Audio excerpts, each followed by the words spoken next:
Hey, what's going on, guys? So, last night I replaced my valve cover gasket. I've noticed over the past couple of weeks, I've been keeping an eye on it. I was having oil leaking around the valve cover, which is, pretty much a tell sign that the gasket's failing.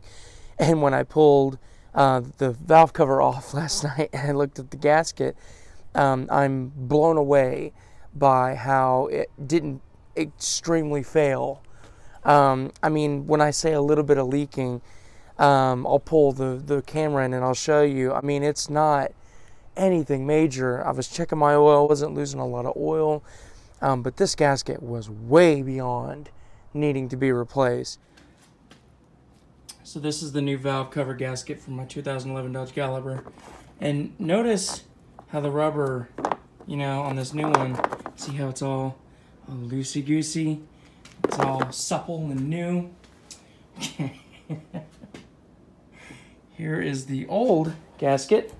It's not supposed to do this. If I can even... I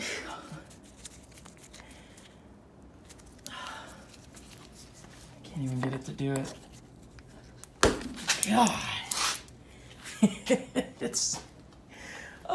It is hard as a rock. So it definitely needed it. I'm really surprised I didn't have any. It didn't fail on me.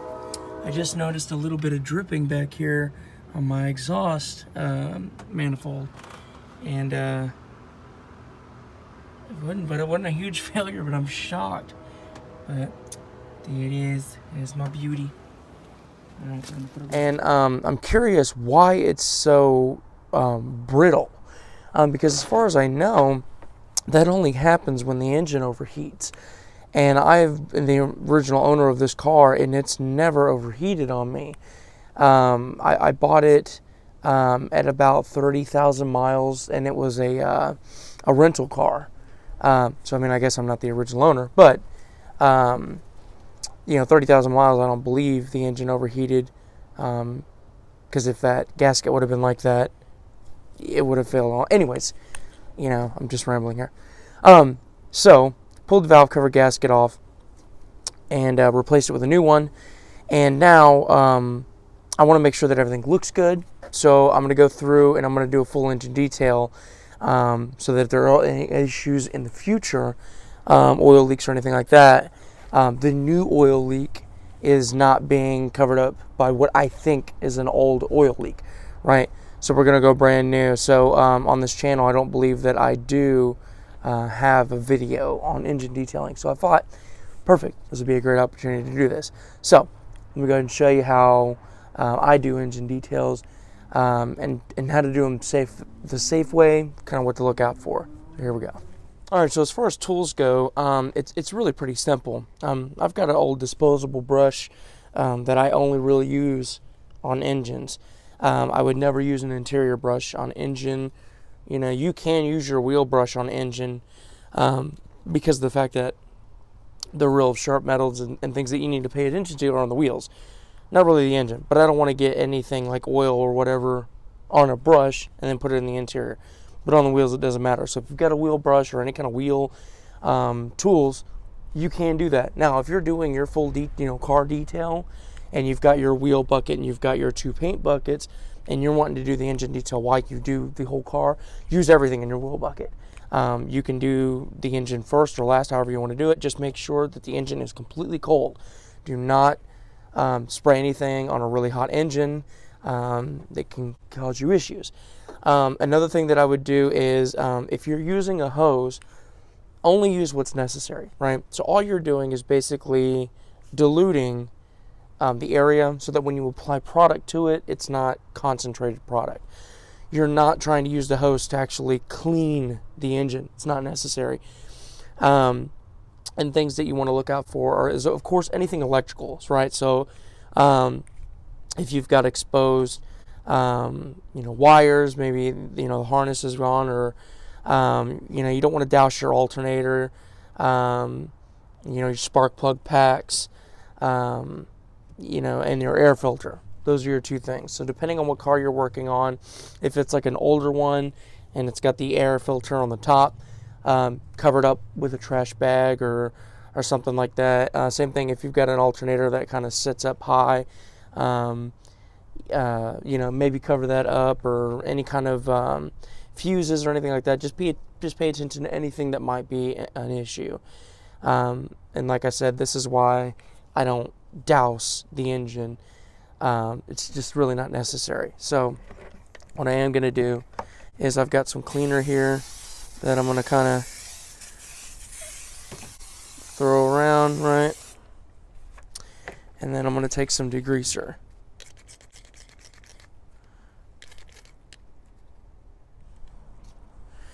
Alright, then just take your brush and just kind of go around and agitate. I was noticing oil burning on the exhaust manifold. That was my first sign. I was driving down the street and I was like, what the hell is that smell? Thought it was the car next to me. You ever had that happen? Where you hear something or smell something really bad and you're like, you start panicking and you're like, oh, thank God it's the car next to me, right? Okay, I thought that too. Turns out it was so, kind of got everything cleaned up, right? Everything looks a lot better now. I got all that oil off and things like that. So now we still have a coarse product all over the engine. So I'm going to actually take the hose. I just want to be clear. I know I said don't douse the engine, right? I mean like using a pressure washer to try to use the pressure of water to clean the engine, right? All we're doing is basically just removing all of the cleaners, right? The all-purpose cleaner and things like that, the engine degreaser, so that way it doesn't fade the plastic. Some all-purpose cleaners or degreasers will in fact fade plastics, and I've got a plastic valve cover.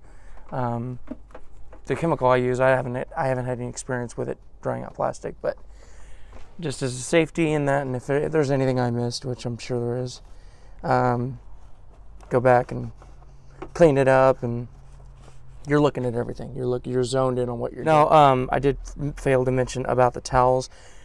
These towels are trash towels. So, like, these are actually the first towels I ever bought 6 years ago. And this one hasn't been used for a throwaway towel yet. I've got stacks of them. So I've got an area or a bin full of towels that are way beyond gone for paint and interior and things like that, that I use for like this. I use it for like the wheels or like the wheel wells, you know, door jambs, mold, you know, things like that, to where when I use them once, that's the end of it. They're going to get thrown away after this. So these are my throwaway towels. Don't use your paint towels or your good towels or interior towels on engines. It's just a good practice. All right, guys. So that's as far as I'm going to go.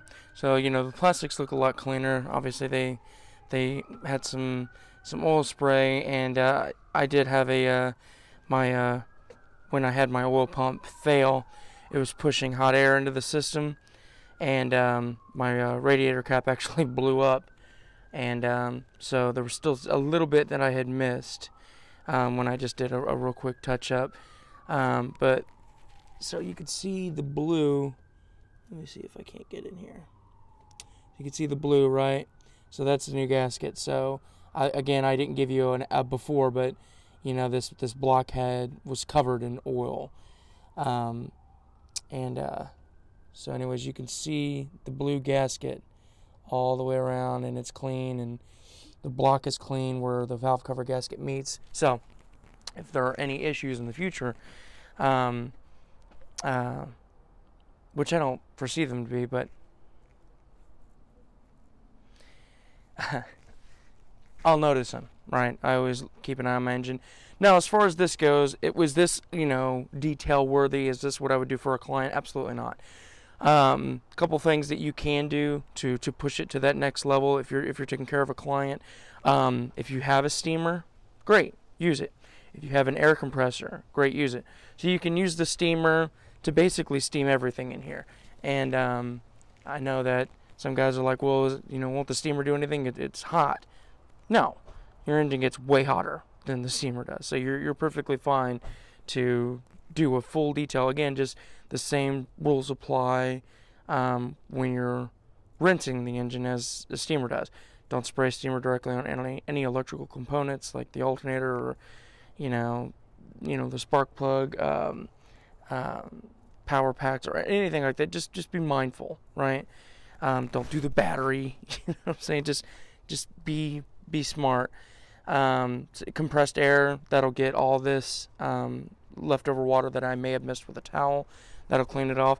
Now, if this is a customer's car, what I would do is I would start it, let it run for a little bit, and let it get up to temperature.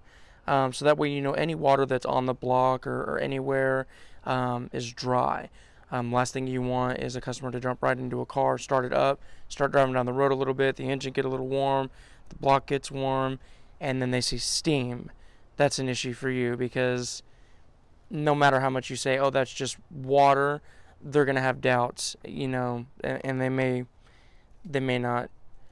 It's just an issue you don't want to get into. So anyways, just make sure that there's no water left over on the engine. If there is, you start it up, you let it steam, and then when you hand over the keys, you know that there's not going to be an issue.